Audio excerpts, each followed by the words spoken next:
The following commentary is for entertainment purposes only. The opinions shared aren't personal, often said in jest, and have no merit in the real lives of the cast members. With that being said, let's binge, let's banter, and most importantly, let's move on. Hello everybody, welcome back to my channel. My name is Queenie for those who don't know me, reviewing Married at First Sight Australia, Season 13, Episode 1. Before I get into it, please make sure to like this video, subscribe and hit the bell, and leave a comment down below. So we start with the buck and hen parties. We're gonna start with the bucks. Everybody's getting along. This time we weren't doing these drawn out introductions for everybody, thank God. So while the guys are, hitting it off, we meet a guy who is just a piece of work, and his name is Chris. People really love me or hate me. I tend to make a really strong first impression. It's not all about the personality, surely. It looks a massive for me. Fake tan, needy, and fat people. Overweight for me. Fat people, no go. No go. I will never understand why people come on these shows determined to be a villain, determined to undermine the process, undermine the experts, and then when the audience, when we want to read them for filth, they're like, oh, guys, be nice, guys, it's just TV, guys, like they're crashing out on the internet as if being a decent person wasn't an option. As if being a decent person wasn't an option. Don't get me wrong. I do feel like production does do certain things for entertainment purposes. So yes, I don't think it's right for people to go and send death threats and dox people. That is overdoing it. But for the people who have criticism on the characters we see online, like, yeah, we have the right to, be upset with your behavior. And they always are the ones who are like, no, you're being mean, you're being whatever. This is how y'all behave on these shows. So don't be surprised when people come for you, Chris, because I definitely see it coming. On the hen side, we have somebody who is just the same. And at first I was like, you know what? There's nothing wrong with being vain or vapid. Nothing wrong in the grand scheme of things. Like, okay, if you want to be self-absorbed, whatever, do you. But this girl is actually mean. Beautiful fake tits. He's gonna listen to me, isn't he? I wanna have my tits out. What's wrong with that? Like, I don't care. I'm seeing some sweet girls, like pretty, but not like baddies. I don't see myself getting lost in the crowd. So I'm not like, wow, she's hot, They're just so basic. Sorry, boring. Gia, I wouldn't talk too much, Gia, because respectfully, you can see the enhancements that Gia has gone through. So the fact that she believes she's this upper echelon woman because of her looks, I'm like, but if you know what I'm saying, you know what I'm saying. I don't think there's anything wrong with taking a lot of pride in your appearance and all that kind of stuff. But once you start to look down on people because you think your looks make you better than everybody else around you, let's not do that. Especially when a lot of those looks come from enhancements. I can definitely see these two being a problem as the season continues. I don't know, maybe Gia won't be so bad because it looked like Gia in the preview was beefing with another woman and the experts were siding with Gia more so than the other woman. So there could be somebody who's worse than Gia, but as for right now, for my mental health, I hope that Gia and Chris are together so that they can just implode and be off the show. On to the pairings for this episode. We meet Rachel, who has technically been single for 14 years. In that time, she's been in situationships, and that hasn't been good for her whole mental health. She is partnered up with Steven, who, off the name alone, I'm a little bit weary because of the track record of Stevens on this channel, but honestly, he does come across like a sweet guy. I've never been told by a partner that I'm beautiful. I had a long situationship of 7 years. I felt like a dirty secret. I'm looking for someone who's going to make me feel secure. I'm surprised he got picked. What are you looking for in a girl? Female version of mum, They can make me laugh. That is so attractive. I'm not too hopeful when it comes to this couple. I'm not. Mainly because, number one, they've both been pretty much single for over 10 years. This is the both of them now. They both have these physical insecurities when it comes to beauty standards. And this stems from the unrealistic social media beauty standards that they're encountering all the time, especially when it comes to dating. And they both have quirky personalities, which could complement, but also clash, depending on what the quirks are and how they, are able to navigate a relationship together. So yeah, I'm a little bit concerned with this couple. I'm also wondering if they both are at a deficit when it comes to confidence or, dating history and all that. Who is going to be able to lift up the other person? Like if they're both looking for something in the other person where the other person is also lacking, like where is the balance here? I really want to know the rationale with the experts, because like relationships tend to work when there's a yin and yang, not a yin and yang or yang and yang. Fast forward to the wedding ceremony. Rachel has the giggles, and it's not just like, oh, tee, it's big belly laughing, like full ha ha ha jolly laugh. And I'm thinking, is this a nervous laugh or is this her natural disposition? Because if it is, this would grind my gears. Oh my God, that's him. Oh, she's great. I was excited. Something in my It's teeth. not. I'm like nervous now. Okay.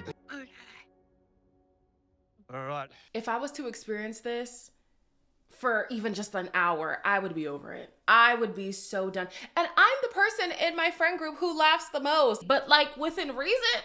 So I'm not sure, are you just nervous right now and you're one of those people who doesn't know how to navigate an awkward situation? Or are you somebody who just can't let a moment be what it is? If there's silence, I have to fill the silence in the room, or I can't deal with hard situations, or I can't.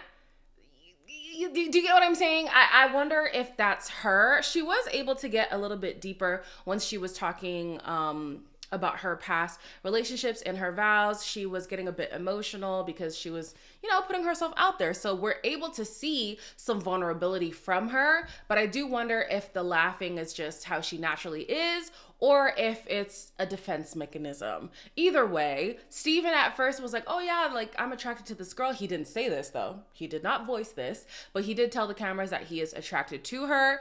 But the laughing was a little bit concerning for him. The rest of the room was laughing whenever she was laughing. At least that's how they edited it to seem. And I was like, it's giving those sitcoms, these recent sitcoms where they play the laugh track every 30 seconds. I'm like, Rachel, please rein it in. After the ceremony, as they're taking pictures, Rachel is realizing she has yet to receive a compliment from Steven. And this is very disappointing for her because in the past, she's been with men who just did not compliment her.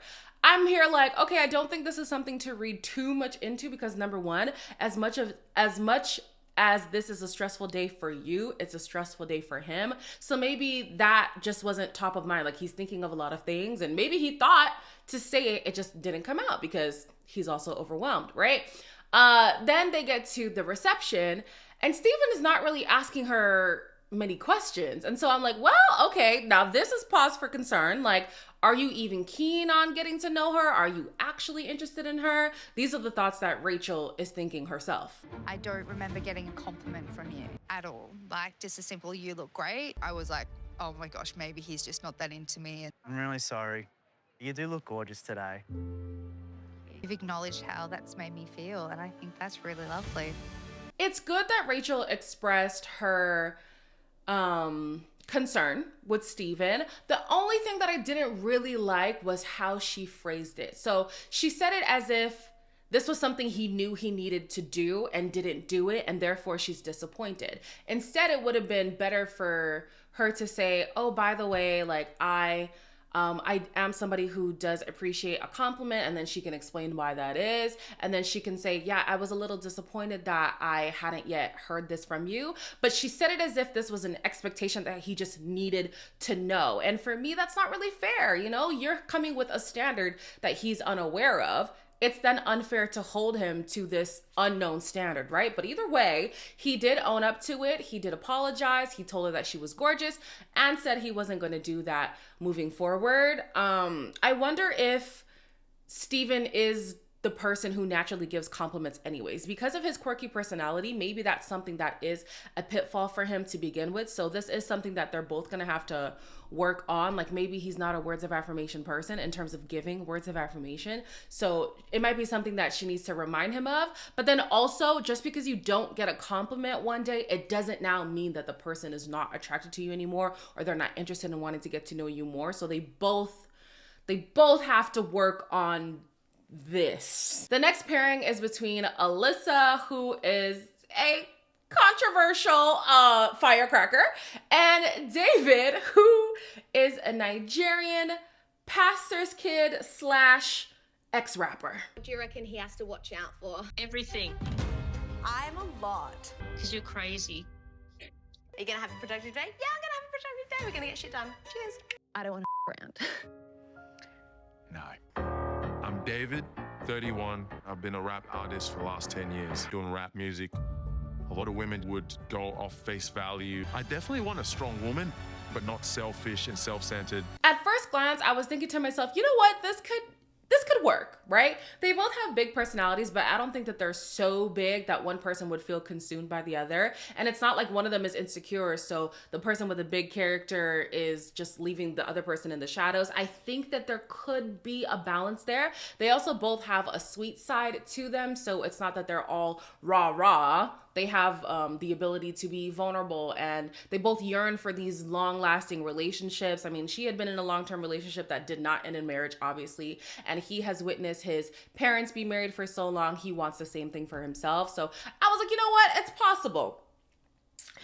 And then we get to the preparation for the ceremony, and we realize that Miss Alyssa is very high-strung and very brash. And so I don't know how that's gonna work with a person who has a personality like David. So I was like, ooh, a little bit concerning, right? Then when it comes to attraction, we know that he likes a petite blonde with a booty. That's what was, disclosed in the first impressions video. And then here, when it comes to her, she says, I like a guy who's a daddy, whatever that means. And then she said, tall, dark, and handsome. And me, before I used to review these shows, would be like, oh yeah, that's exactly David.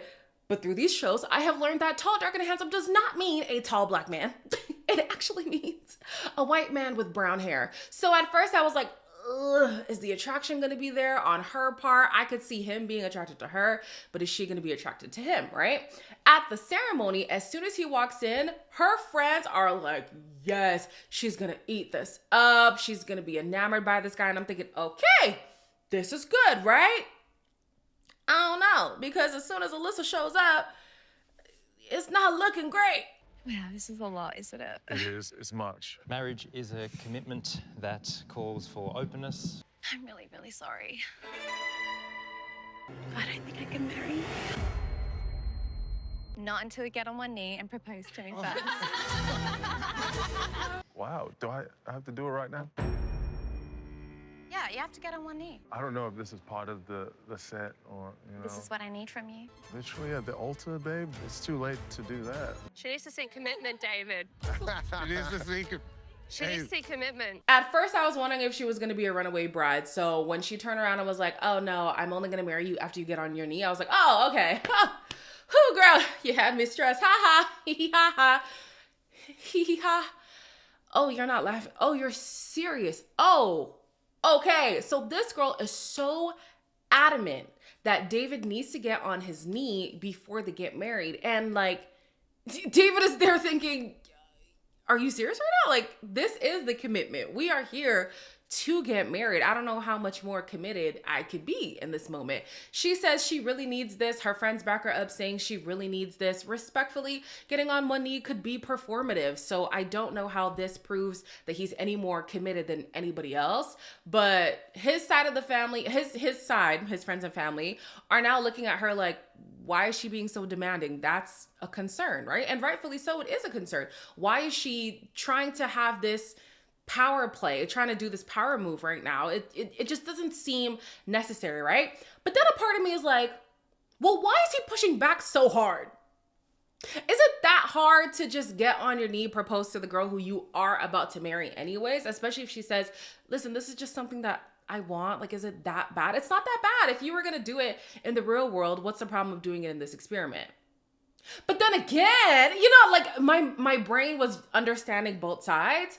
Then again, you came into this process, Alyssa, knowing what it was. Getting on a knee is not a prerequisite for getting married if you're coming on Married at First Sight. So the fact that you're making this a non-negotiable is a bit weird.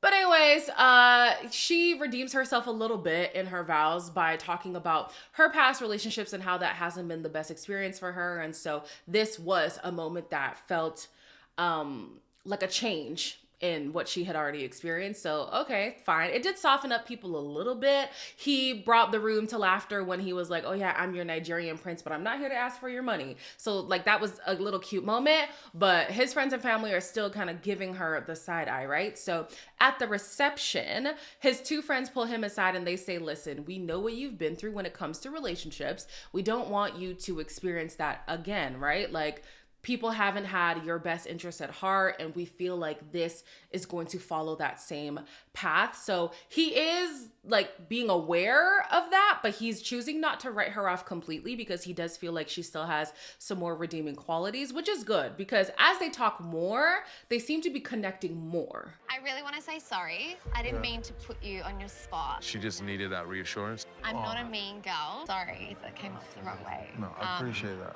I just don't want you to take your eyes off me. I like that Alyssa apologized because, baby girl, you were doing the most, right? She says, I'm sorry for putting you on the spot like that. It wasn't my intention to embarrass you. This is just something that I needed for myself. Like I said before, I feel like getting on one knee could be performative, so I don't think it makes you any more committed than anybody else. And I'll be so honest, I do think she kind of wanted to embarrass him. Maybe not embarrass, but definitely to show that, like, I'm in the driver's seat here. You know, you're not gonna steamroll me. I don't know who you think you are. I am Alyssa. I run the show. You better get on board or find somebody else. That's what it felt like to me in that moment. It wasn't like, oh, I really need this for myself. It's like, I need you to know who runs the show here. So it'll be interesting to see if she's able to reel it in because she keeps saying, I need a daddy. I need a daddy. She said it at least 27 times. She needs a daddy. She needs a man. Well, how's a man gonna have the space to be a man if you're trying to, you know, be the domineering person in the relationship? You know what I'm saying? In the way that she sees a man. All right. She sees the man as like the guy who takes charge, the guy who takes the lead. How can he do that if you're already at the front trying to stay at the front? So we'll see what happens with these two. I think that there's potential if she's able to, you know, dial it back a bit and see this more as a partnership rather than a dictatorship. As always, like, comment, share, and subscribe, and I will see you in the next one.